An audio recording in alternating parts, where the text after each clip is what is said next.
I'd like to encourage you today in Romans chapter 1. The first phrase in verse number 1 says, "This letter is from Paul, a slave of the Lord Jesus Christ."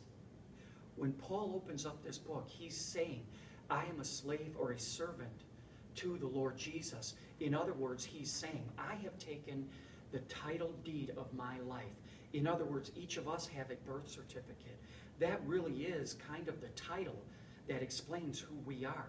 It would be equivalent to a car title. When you own a car title and your name is on there as the owner, it's saying that is your possession and you can do with that vehicle what you will.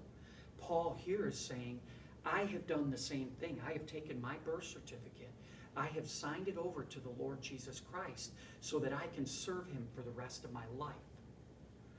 When he says, and I put in the word Lord into that phrase, it's in verse number 7, so I'm not taking it out of context. He said, he is my Lord Jesus Christ.